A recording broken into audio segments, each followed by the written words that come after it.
So guys, yun, magandang ano sa inyo, magandang tanghali, no? So, actually, dito tayo ngayon sa bahay. Then, meron pala akong ano sa inyo, may sasabihin pala ako sa inyo, no? So, since ano na tayo rito, actually, yun nga, magtatatlong buwan na tayo rito. So, since nahirapan tayo guys dun sa ano, sa kwarto natin na gawa nga ng carpet kasi siya. So syempre pag umisililo or nagdumudumi sililo, so nahihirapan akong ano, kumbaga namamantsahan yung ano, yung carpet namin. So hirap din akong linisin, no. So ngayon guys, kasi nasa taas kami. So meron kaming ka-flat na yung tinitirhan niya dun sa basement namin is inalisan niya. So meaning lumipat siya ng bahay, no. So syempre hindi natin pinalagpas ng pagkakataon para kunin yung basement at lumipat tayo doon. Kasi nga unang-una hindi siya carpet, tapos yun, madali siyang linisin pag umihi tsaka ano, tsaka dumudumi si Lilo. So isa rin na struggle din sa atin yun kasi nga syempre imbis na wala ka nang lilinisin, ganun. Kumbaga kakaya rin doon sa may-ari ng bahay, no. So syempre magkakaroon ka pa ng additional na bayad pag hindi mo napanatiling malinis yung carpet na yun. So guys, yun. So nag-decide tayo na lumipat doon sa basement. Isang lugar lang din, pero dito tayo sa basement ngayon. So ngayon guys, nakuha natin yung susi kanina. Then medyo excited tayo kasi syempre unang-una nakita ko kasi nung nakaraan na medyo malaki nga talaga. At syempre ayun, solo din natin yung ano, yung do meron actually 2 kwarto to. Tapos sa ngayon wala pang umuupa dun sa isang kwarto. So naghahanap pa tayo. Then yun, pansamantala medyo solo muna natin yung lugar. Yung sala, yung kusina, yung toilet, ganun. Kasi shared ano siya, shared the basement siya. So guys, ito ngayon papakita ko sa inyo yung itsura, no. Ito na guys, panoorin natin. So guys, dito nga yun. So actually napakita ko na sa inyo tong lugar na to nung nakaraang vlog natin. So dito lang yan guys, dito sa may garden namin. Actually nung pinaka entrance nyan. So dyan tayo dadaan madalas, doon sa gate na yun. Then syempre dito ang entrance natin sa may likod. Yan, dito. So meron tayong space dito.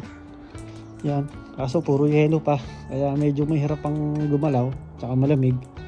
So ayan, so magagamit natin yan pag ano, pag summer, no. So ito yung pinaka entrance niyan guys. So pakita ko sa inyo guys, ha. So ito yung pinakasala niya. Actually medyo magulo pa nga, kasi first time nating bisitahin to, no. So ito yung pinaka ano niya, pinaka dining niya, tayo kain, ganun. Tapos guys, ito yung ano naman, yung lutuan dito, yan dito. So dito nakalagay yan, yun yung sink. Tapos ito preparation table yan guys. So medyo ano pa, may mga naiwan pang mga gamit nung dating tumira dito, no. Tapos guys, ito naman yung ano, yung isang kwarto. Pakita ko rin sa inyo guys, ha, para ano, yung room check natin. So ito yung kwarto, yan. Ito isang kwarto. Actually medyo maliit nga lang to, no. Tapos dito meron siyang yan, yung cabinet, yan. So yan, no. Medyo maliit lang siya, no. Itong kabila, no. Tapos dito naman guys, ito, ayun, no. Tignan nyo ulit, oh.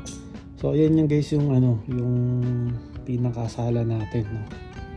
Tapos ito, ano yan guys, storage yan, no. Storage.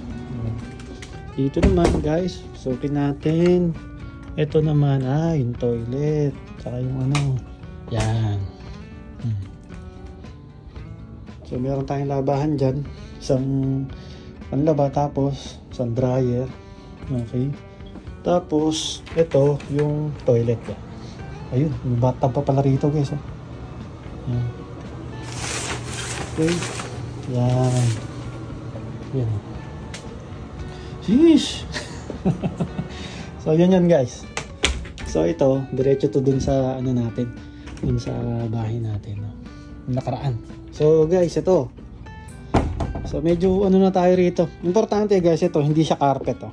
Yan oh, kung makikita niyo yung floor. Pero syempre, talagang papaiwasan pa rin natin si Lilo dyan kasi hindi naman yan talaga ano eh. Kumbaga pag nabasa yan, aangat pa yan eh, no? So yan, may TV, may heater. Ayan, meron ditong puan, no? So ito yung ano guys, ayun yung pinaka-exit natin, tsaka entrance natin. So dito naman guys, ito naman yung kwarto na napili natin. Yan. So ito.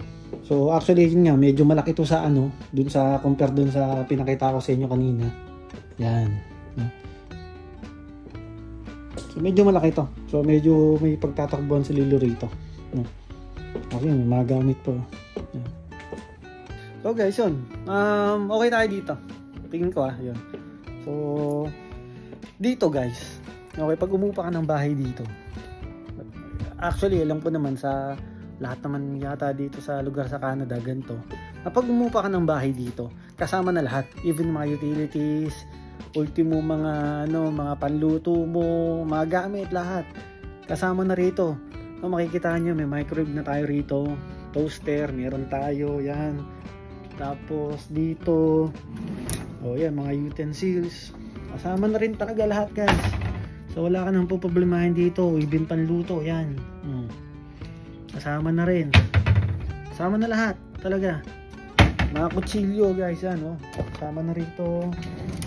Tapos yan, kasama na talaga.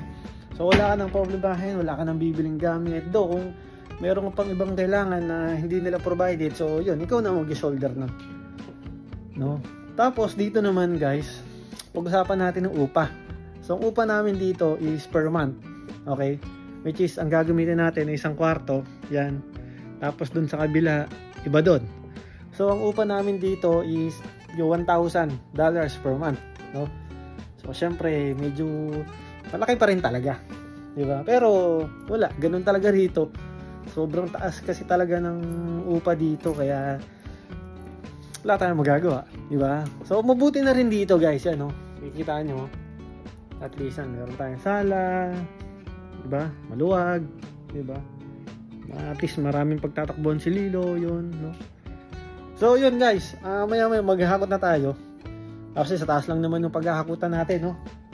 So i-update ko na lang kayo mamaya guys. So guys, yun, salamat at ingat kayo lahat. God bless.